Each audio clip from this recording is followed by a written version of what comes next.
Hello everyone, my name is Anuj Jindal and I welcome you to my channel Banking and Finance Insights. 2024 आ चुका है and one mistake that we make while making new resolutions, while gearing up for the new year is that we miss out on important current affairs of the past year जो कि आपसे 2024 में पूछे जा सकते हैं.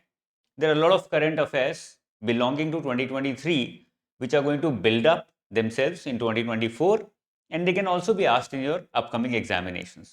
So here I am with major current affairs of 2023 which you will see repeating in 2024 and at the same time you might see them in your future examination as well.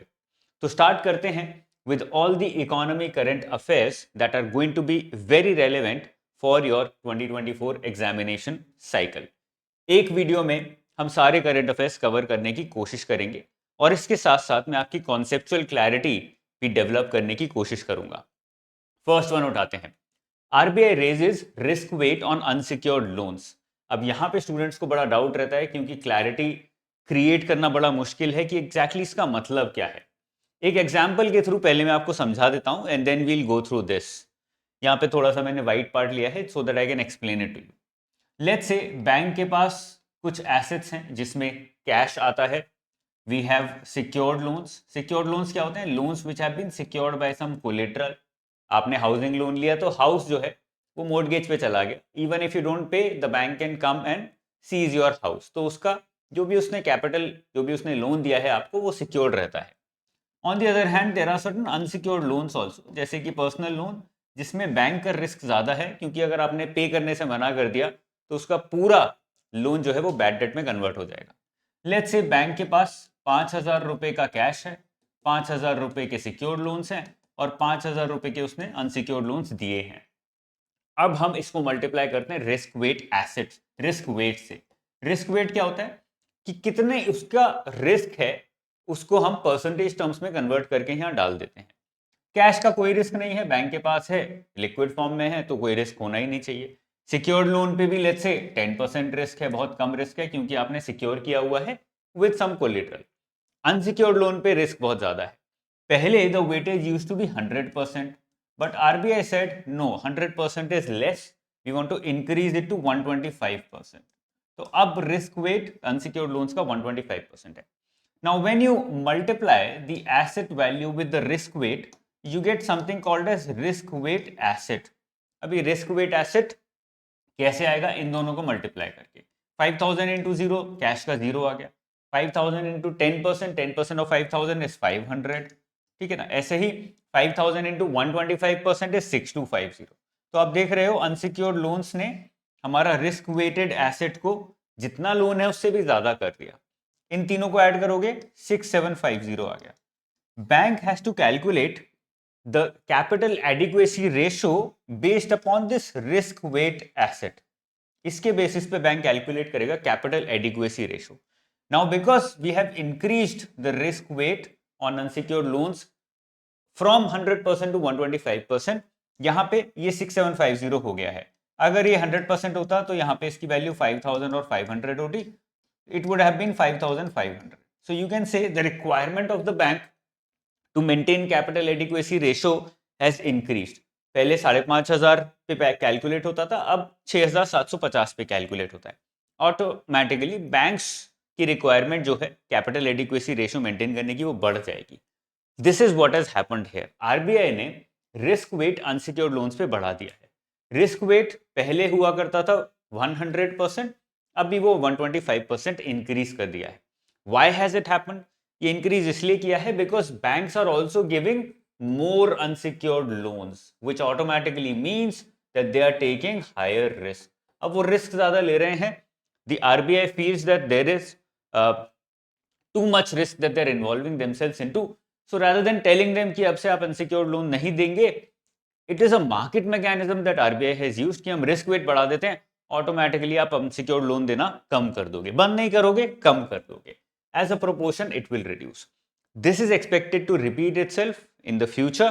हो सकता है RBI risk weight किसी और vehicle पे, किसी और instrument पे बढ़ाए, घटाए. All those things can happen. इसकी अंडरस्टैंडिंग होनी जरूरी थी. सेकेंड करंट अफेयर्स पे आते हैं, which has happened very recently. European union has come out with a new tax called as Carbon Border Adjustment Mechanism, CBAM.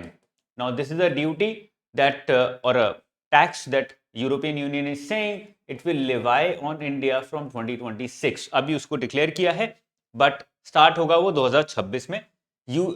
India has already challenged the CBAM with WTO, world trade organisation में already challenge कर दिया. Exactly है क्या ये CBAM? Let's say Tata steel steel produce करता है and it exports to European Union countries. पहले 100 रुपए का स्टील बनाता था, उसके ऊपर 10% ड्यूटी लगती थी when it was exporting it, तो वो 110 रुपए का पड़ता था जाके.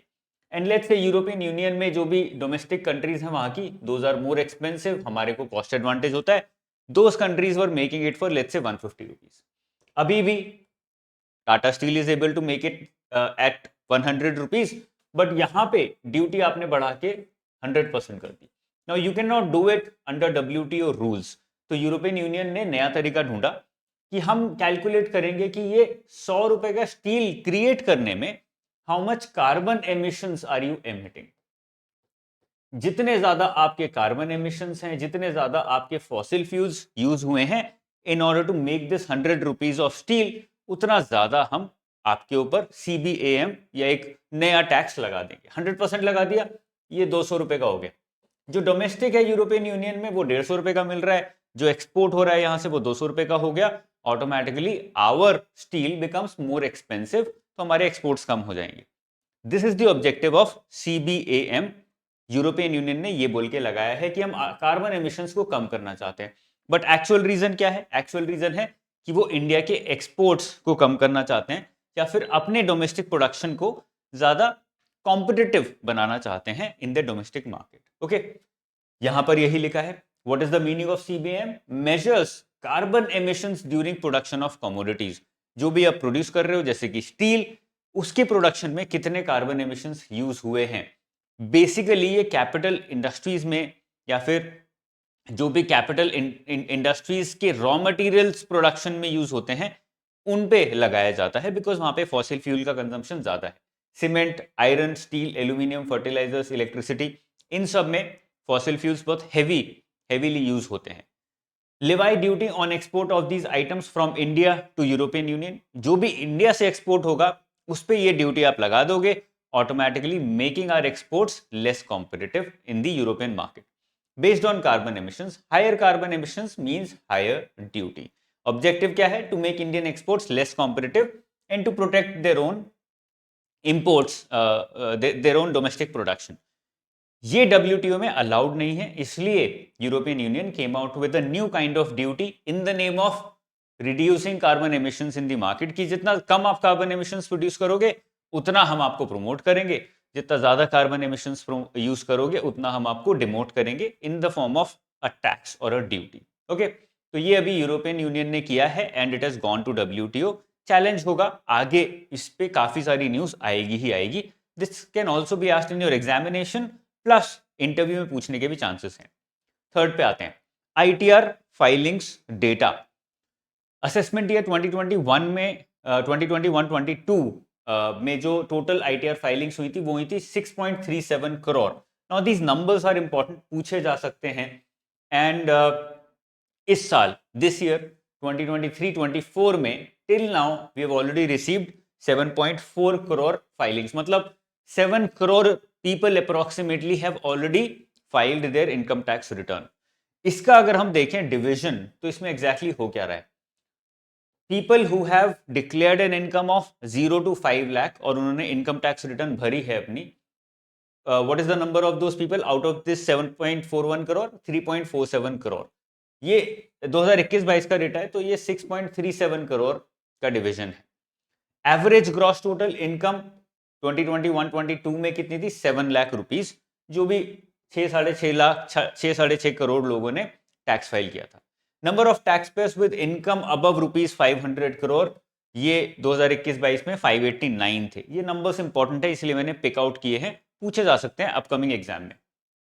Net direct tax collection in this year is 16.6 lakh crore. इस साल में असेसमेंट ईयर 2022-23 में पूरा direct tax collection 16.6 lakh crore था। अब आप ये देख सकते हो, अगर हम इसको नंबर्स को साइड में रखें थोड़ा सा और एनालिसिस पे जाएं, तो आप देख सकते हो इंडिया में 140 करोड़ लोग हैं, ठीक है। अगर 1:5 का रेशियो भी रख लें कि 5 लोगों में से एक बंदा अर्निंग है, 4 लोग अर्निंग नहीं है, तो अगर इसको भी 1/5 कर दें, ठीक है ना, तो भी 30 करोड़ के आसपास लोग हो जाते हैं who should be filing their income tax returns, जो कि अर्निंग होंगे कहीं ना कहीं। हमने 1:5 का रेशियो लिया है, which means husband, wife and 3 kids, ये हमने रेशियो लिया है, पेरेंट्स वगैरह इंक्लूड होंगे, तो एवरेज आउट करके हमने 1:5 का रेशियो ले लिया। Even then, out of 30 crore, only 6-7 crore people are filing their income tax returns. और उसमें से आधे से ज्यादा लोग ऐसे हैं जो कि टैक्स दे नहीं रहे हैं, because according to them their income is less than 5 lakh, जिसके ऊपर कोई टैक्स नहीं लगता, बस आपने रिटर्न भर दी जाके। दिस शोज अस कि कितने कम लोग इनकम टैक्स रिटर्न भर रहे हैं और कितना ज्यादा टैक्स चोरी हो जाता है।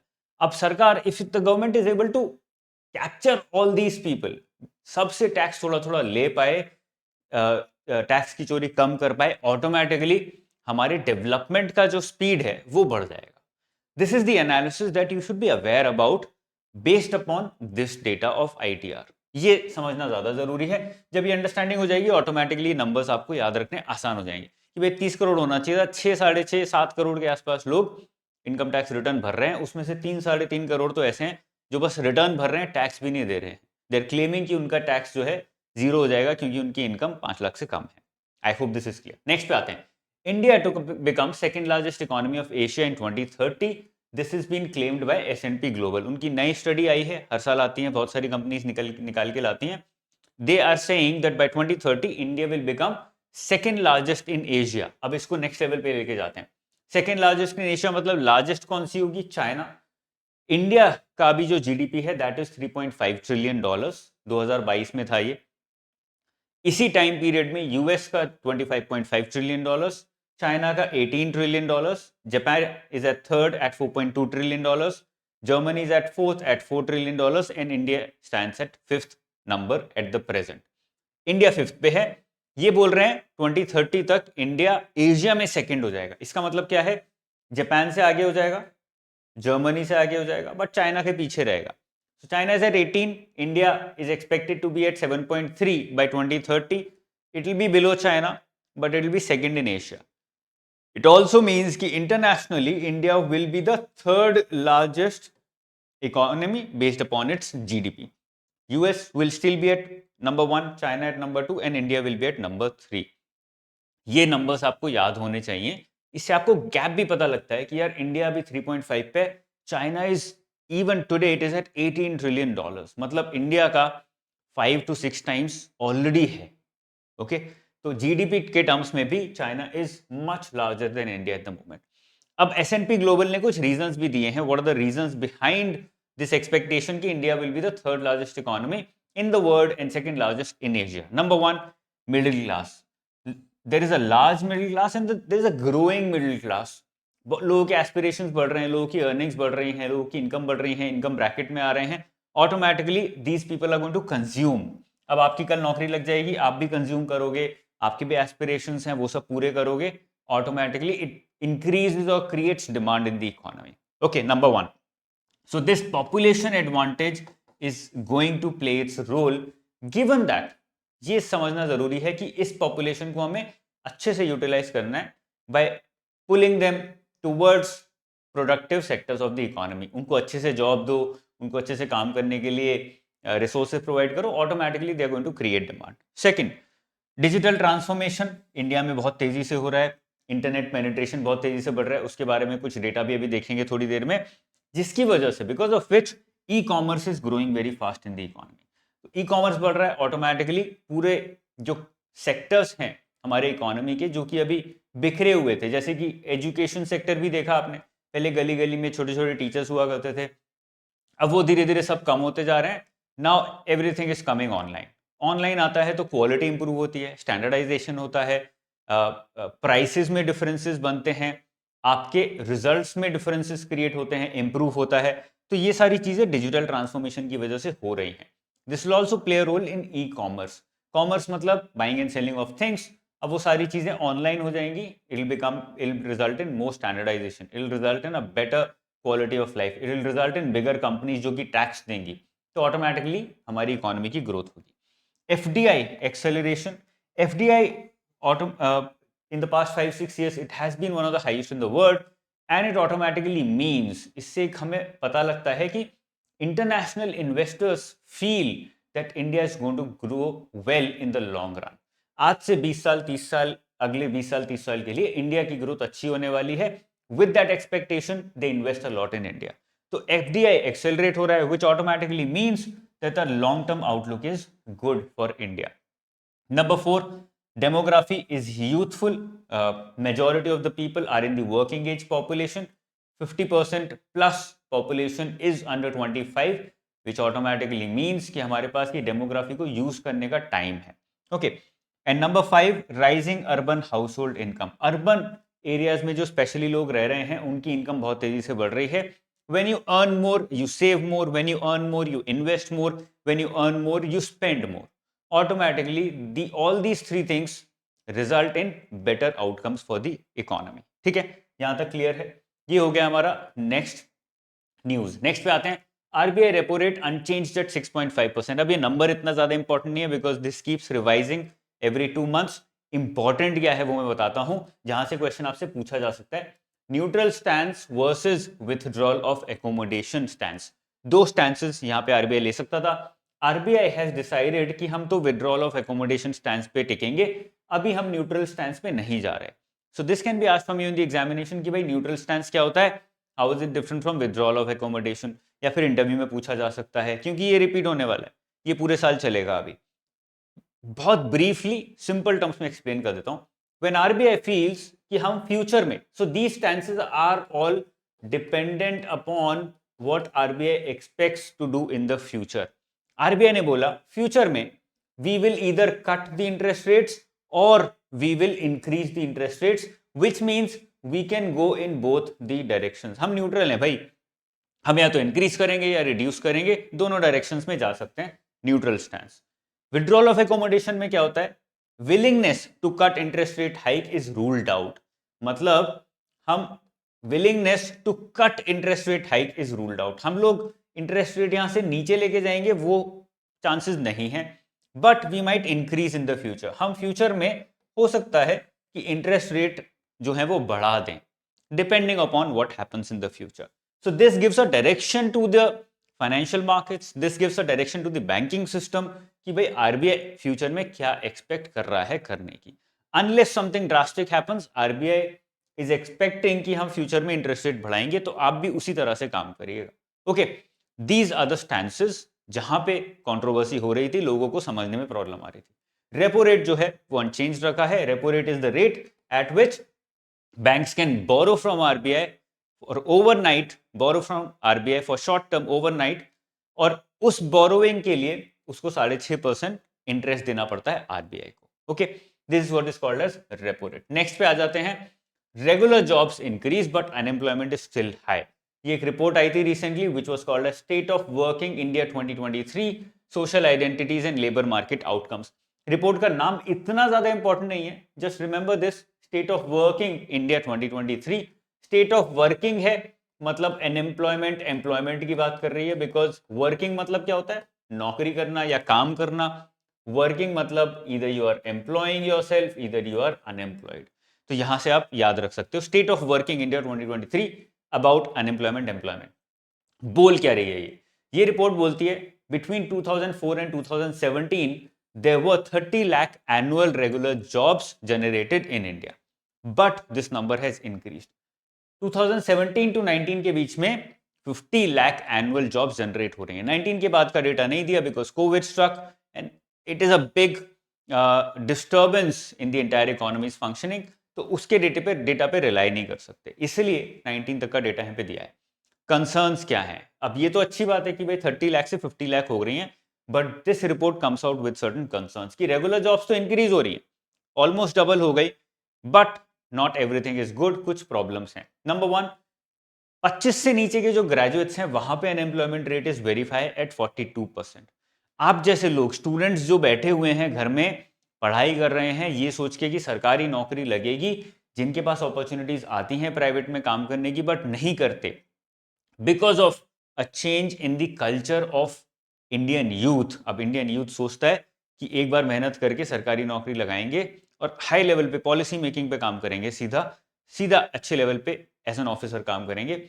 उनकी जो प्रोपोर्शन है वो बहुत ज़्यादा है, इसकी वजह से अनएम्प्लॉयमेंट रेट बहुत ज़्यादा है at this age level. Graduates under 25, graduate हो चुके हो बट 25 से नीचे हो, automatically unemployment rate is very high because you're sitting at home and looking for better opportunities। मतलब market supply versus the demand that you have, उन दोनों में गैप है कहीं ना कहीं। मार्केट सप्लाई आपको नहीं कर पा रही है उतनी अच्छी नौकरी, उतनी लुक्रेटिव नौकरी, because of which you wait.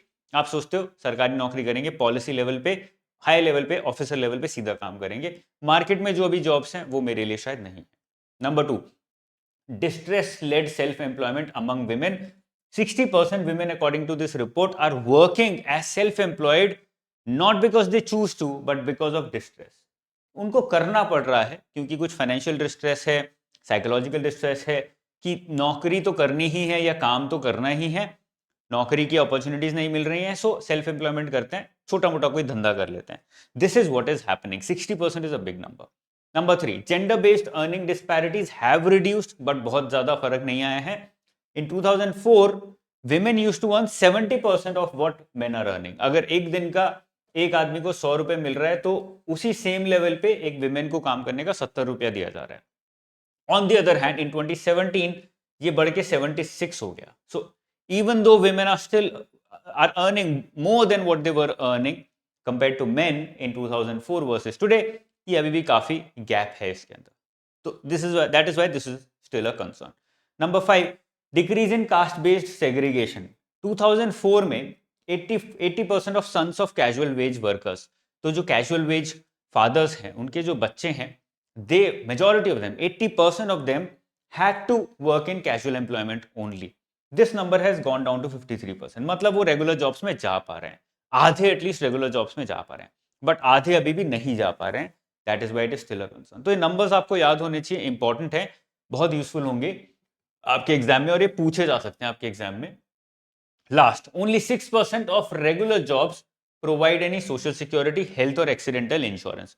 Only 6%, मतलब majority of even the regular jobs are not providing social security. Social security benefits regular jobs में भी नहीं है, मेजॉरिटी 94% में नहीं मिल रही है। तो ये नंबर याद रखिएगा, ये पूछे जाते हैं एग्जाम में बहुत रेगुलरली और स्टूडेंट्स इनको मिस कर देते हैं बिकॉज ये रेगुलर न्यूज में नहीं आते, एक बार आ गए फिर अगले एक साल तक नहीं आएंगे, you tend to miss out on them. Next पे आते हैं, new GST rules of for casinos and e games.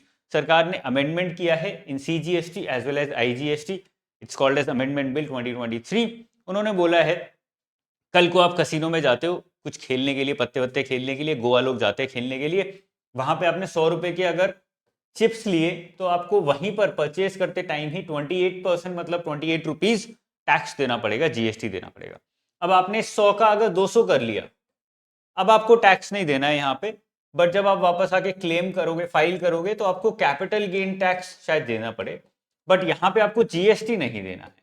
GST फिर से नहीं देना है, जीएसटी आपने एक बार दे दिया 2800 रुपए पे जो भी आपने परचेज किया था, 28%। Even if you don't use it, आपने 70 का यूज किया, 30 का आपने यूज नहीं किया, थक गए, घर वापस चले गए, तो उस पर जीएसटी वापस नहीं मिलेगा। 70 आपने यूज कर लिया, 30 आपने रिफंड मांगा, तो 30 रुपीज ही मिलेगा रिफंड वापस, 28% जो आप ऑलरेडी जीएसटी दे चुके हो उसका प्रोपोर्शन वापस नहीं मिलेगा। This is what this report these new amendments have said। कहां पे आया ये clause 31B and 31C introduced in GST rules.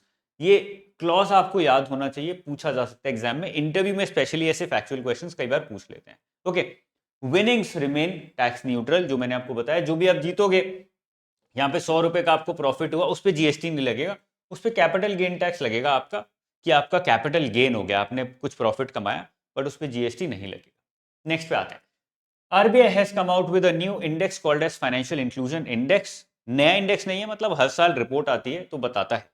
According to this index 2023 financial year में हमारा फाइनेंशियल इंक्लूजन बढ़ के 60.1 हो चुका है score. This score is important, ये पूछा जा सकता है एग्जाम में। जीरो मीन्स कंप्लीट एक्सक्लूजन, अगर आपका जीरो स्कोर आता है मतलब आप फाइनेंशियली एक्सक्लूडेड हो एज अ नेशन। 100 आता है मतलब आप कंप्लीटली फाइनेंशियली इंक्लूडेड हो। किन पैरामीटर्स के बेसिस पे ये निकाला जाता है? These are very important. Access, मतलब आपके पास बैंक का एक्सेस है अगर आपके घर के आसपास 2 किलोमीटर 3 किलोमीटर के अंदर, तो आपको पॉजिटिव स्कोर मिलेगा। 35% इसका वेटेज है। यूजेज 45% वेटेज है। मेरे पास एक्सेस है मतलब मैं यूज नहीं कर रहा हूं, तो उसमें I will be counted as financially excluded because मेरे पास एक्सेस है but for some reason I am not using it. 45% weightage है, सबसे ज्यादा वेटेज है। एंड थर्ड इज क्वालिटी, कि जो भी आपको मिल रहा है उसकी क्वालिटी क्या है, हाउ गुड और bad that financial instrument is, उसका वेटेज है 20%। ये तीनों बहुत इंपॉर्टेंट है, प्लीज इसको याद रखिएगा। Very high chances of having a question from these. अब आरबीआई ने बताया, रीजंस भी बताए हैं कि किन रीजंस की वजह से फाइनेंशियल इंक्लूजन इंडेक्स में इंडिया का स्कोर इंप्रूव हुआ है। Number 1, increase in usage and quality dimensions of financial instruments. ये जो यूजेज वाला है और ये जो क्वालिटी वाला है, इन दोनों में इंप्रूवमेंट्स हुए हैं। ऊपर ऊपर से बता दिया कि इसकी वजह से हमारा फाइनेंशियल इंक्लूजन इंडेक्स इंप्रूव हुआ है। कौन कौन से इंस्ट्रूमेंट्स हम देखते हैं when we are talking about financial inclusion? Banking services आपको मिल रही हैं, नहीं मिल रही हैं? इन्वेस्टमेंट सर्विसेज जो कि हम जीरोधा वगैरह के थ्रू करते हैं, मिल रहे हैं नहीं मिल रहे हैं? एक्सेस है कि नहीं है? इंश्योरेंस सस्ता अच्छा ट्रस्ट वाला अवेलेबल है कि नहीं है? पोस्टल सर्विसेज अवेलेबल हैं या नहीं है? पेंशन मतलब सोशल सिक्योरिटी हमारे पास है या नहीं है? ये सब का एक्सेस, ये सब का यूजेज और ये सब की क्वालिटी, इनके बेसिस पे हम डिटरमाइन करेंगे कि कितना हमारा देश फाइनेंशियली इंक्लूडेड है। नेक्स्ट पे आ जाते हैं, फर्स्ट रूपी trade shipment between India and Bangladesh. अब इंडिया और बांग्लादेश ने डिसाइड किया है कि हम एक दूसरे के इंपोर्ट एक्सपोर्ट जो है वो रुपीस में करेंगे। तो यहां पे फायदा इंडिया को क्या हो रहा है कि इंडिया एक्सपोर्ट्स मोर, इंडिया ने एक्सपोर्ट किया $13 बिलियन का बांग्लादेश को, ठीक है ना? बांग्लादेश ने एक्सपोर्ट किया $2 बिलियन का इंडिया को।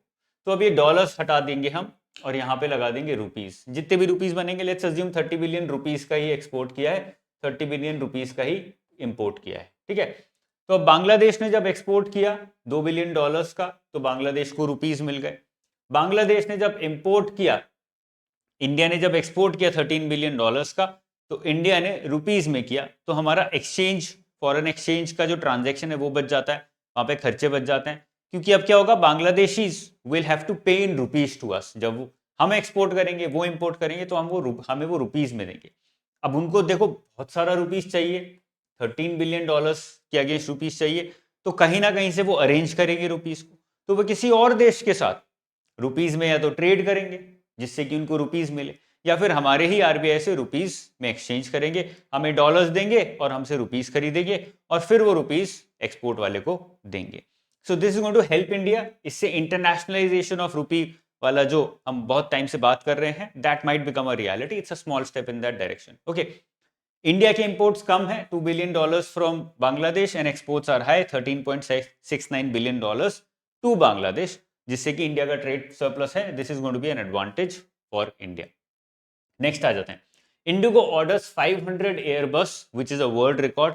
500 एयरबस एक साथ इंडिया ने ऑर्डर की हैं, विच इज अ वर्ल्ड रिकॉर्ड। अब ये क्यों किया है वो इंपॉर्टेंट है। 500 might be asked, not very relevant, याद अपने आप ही हो जाएगा। रीजन समझ लेते हैं।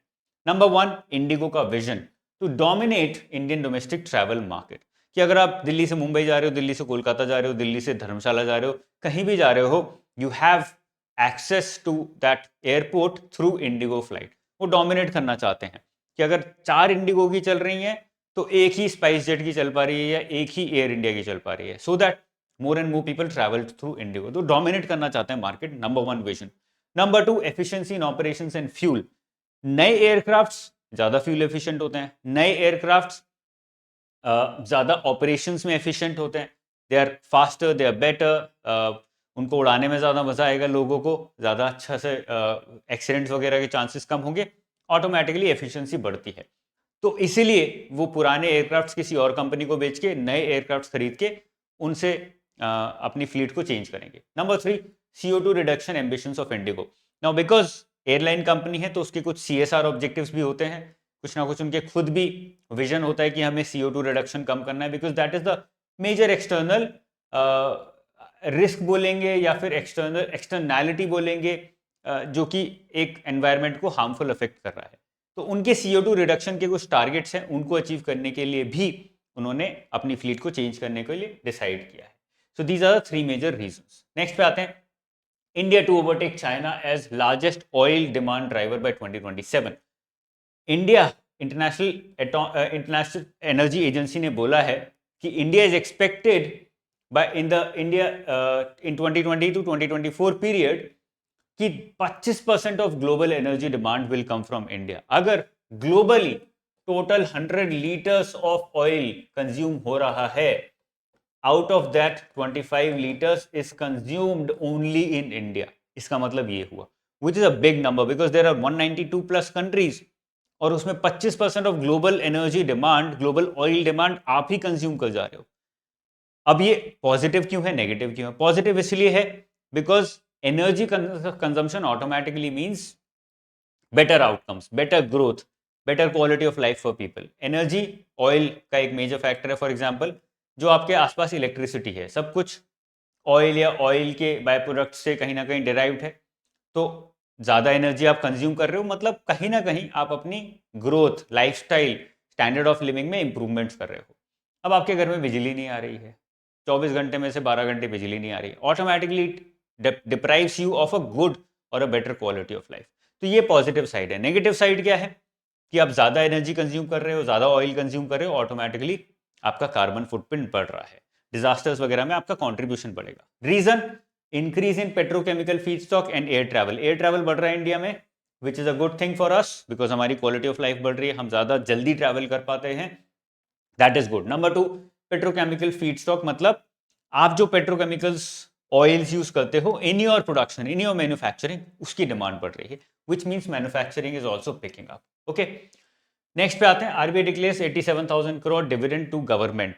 अब आरबीआई ने 87,000 करोड़ का डिविडेंड डिक्लेयर किया है सरकार को। डिविडेंड सरकार को देता ही क्यों है RBI? Number 1, because RBI is owned by the government. ये बहुत सिंपल सा रीजन है, डायरेक्ट। अब ये इतना ज्यादा डिविडेंड दिया कैसे? How such a high dividend could be possible कि आरबीआई ने इतना सारा डिविडेंड गवर्नमेंट को दिया? Number 1 major reason, volatility in forex market. Foreign exchange market में जो वेरिएशंस आते हैं, उसकी वजह से RBI is able to make profits by selling dollars. RBI ने कल को डॉलर लिया था एक 70 रुपीज में, उसने परचेज किया था मार्केट से, तो 70 रुपए दिए थे, $1 मिल गया था। अभी 80 रुपीज का हो गया है $1। Now RBI has $1, RBI is going to sell this $1। RBI ने पहले $1 खरीदा था 70 रुपीज देके, अब RBI is going to sell this dollar and RBI will get 80 rupees. तो प्रॉफिट कमा लिया सीधा विद द वेरिएशन और changes in exchange rate only. 10 रुपए का ये प्रॉफिट आ गया। इसमें से डिविडेंड आरबीआई ने सरकार को दिया है। इसकी वजह से अब क्या कर रहा है आरबीआई जो है, it is selling dollars. When it is selling dollars, उसकी बैलेंस शीट छोटी हो जाती है, which automatically means lesser provisions for RBI as well, क्योंकि बैलेंस शीट में जो भी उसके एसेट्स हैं जिस पे रिस्क होता है, उसके ऊपर प्रोविजंस बनाने पड़ते हैं। अब ये डॉलर बेच दिया उसने मार्केट में, रुपीज आ गए, रुपीज पे कोई रिस्क नहीं है, प्रोविजंस नहीं बनाने पड़ेंगे, बैलेंस शीट छोटी हो जाएगी ऑटोमेटिकली और प्रोविजन की रिक्वायरमेंट भी कम हो जाएगी। ओके, नेक्स्ट पे आते हैं, रूरल इंडिया गेटिंग इंटरनेट सेवी। कैसे हम क्लेम कर रहे हैं, बोल रहे हैं that rural India is getting internet savvy? 2022 में there were 40 crore out of 76 crore active internet users from rural India, which means more than half. अब ये और एक्सपेक्ट किया जा रहा है कि ये बढ़ेगा। 2025 में 90 करोड़ एक्टिव इंटरनेट यूजर्स होंगे and 56% is expected to come from rural India. ये कैसे बोल रहे हैं हम? Because of growth of usage in rural India is more than urban India. Urban India में एवरी ईयर 6% इंक्रीज हो रहा है, 6% ग्रोथ हो रही है in the usage of internet services. Rural India में this stands at 14%। Automatically it means कि rural India ज्यादा धीरे धीरे टेक सेवी होने लगेगा। ये नंबर्स इंपॉर्टेंट है, ये नंबर्स आपसे एग्जाम में पूछे जा सकते हैं 2023-24 दोनों के, ठीक है ना। वर्ल्ड बैंक का एक नया इंडेक्स आया है, या फिर एक हर साल रिपोर्ट आती है, उसको बोलते हैं लॉजिस्टिक्स परफॉर्मेंस इंडेक्स। मतलब आपके लॉजिस्टिक्स की सिचुएशन आपके देश में कैसी है। India stands at a very good rank, 38th out of 139 countries not bad. Reason क्या है कि इंडिया की रैंक इंप्रूव हुई है in 2023? Number one, investment in trade related soft and hard infrastructure. Soft infrastructure मतलब टेक्नोलॉजी जो आप use कर रहे हैं ट्रांसपोर्ट करने में, जो आप एप्स यूज कर रहे हैं, सॉफ्टवेयर यूज कर रहे हैं, उनमें इंप्रूवमेंट्स है। हार्ड इंफ्रास्ट्रक्चर मतलब पोर्ट्स, रेलवेज, एयरपोर्ट्स, ये सब की जो क्वालिटी है वो इंप्रूव हो रही है। अब ये मेजर कैसे करते हैं? One of the methods to measure is to figure out the dwell time. Dwell time मतलब पोर्ट पे एक शिप आई, शिप ने कंटेनर्स उतारे वहां पे और वो वापस चली गई, उस पूरे प्रोसेस में कितना टाइम लग रहा है? इंडिया में it is taking 2.6 days, but in Singapore which has the top rate in terms of dwell time, top rate in terms of logistics, वहां पे अभी भी 3 दिन लगते हैं। That is the dwell time, average dwell time that takes in Singapore. India में वो already कम हो चुका है काफी। So these are the reasons जिसकी वजह से इंडिया की रैंक कंसिस्टेंटली इंप्रूव हो रही है। रैंक इंपॉर्टेंट है। Unicorns in India, new unicorn 68 in India in 2022-23। US में in this 1 year they had 666 unicorns, China had 316 unicorns, तो अभी हम काफी पीछे हैं। We have third highest number of gazelles in India. ये क्वेश्चन पूछा जा सकता है कॉन्सेप्चुअल की गजेल्स होते क्या है? These are companies which were funded in early 2000s which are still not unicorn. Unicorn कब होती है? जब $1 billion से ज्यादा वैल्यूएशन हो जाती है। So these are still not unicorns but they're expected to become unicorns within the next 3 years, और इनकी वैल्यूएशन 500 मिलियन से ज्यादा है। तो 500 मिलियन से 1000 मिलियन के बीच में वैल्यूएशन पे अटके हुए हैं, but they're expected to become unicorns in the next 3 years। तो इंडिया की रैंक जो है वहां पर भी थर्ड हाईएस्ट है, which is a positive sign for India. India's overall exports all time high. Financial year 23 में इंडिया के सर्विस और मर्चेंडाइज एक्सपोर्ट्स कंबाइन करके वो $750 billion, which is the highest till date. Reasons क्या है? Number one, we have a very high cost advantage. हमारी cost of production is comparatively lesser, क्योंकि labour cheaper है, टेक्नोलॉजी बेटर है, जिसकी वजह से कॉस्ट एडवांटेज मिल रहा है। Number two, stable domestic demand. Domestic demand stable होने की वजह से क्या होता है? जो डोमेस्टिक कंपनीज हैं they are able to grow well. अगर इंटरनेशनली एक्सपोर्ट्स नहीं भी कर पा रहे तो भी वो अच्छे से सर्वाइव कर लेते हैं, ऑटोमेटिकली कॉस्ट एडवांटेज मैनेज कर पाते हैं, ऑटोमेटिकली जब भी एक्सपोर्ट की डिमांड आती है they are able to fulfil it, जिसकी वजह से एक्सपोर्ट्स हमारे कंसिस्टेंटली इंप्रूव हो रहे हैं। Control over inflation and domestic growth. RBI as well as the government have been able to control the inflation as well as domestic growth very well, जिसकी वजह से these companies are doing well, जिसकी वजह से these companies are able to export regularly. India's per capita income doubles to rupees 1,72,000.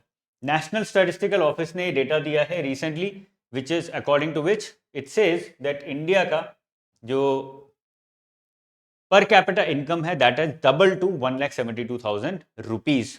लेकिन इसके साथ कुछ कंसर्न्स भी है। सबसे पहले समझ लेते हैं पर कैपिटा इनकम होता क्या है।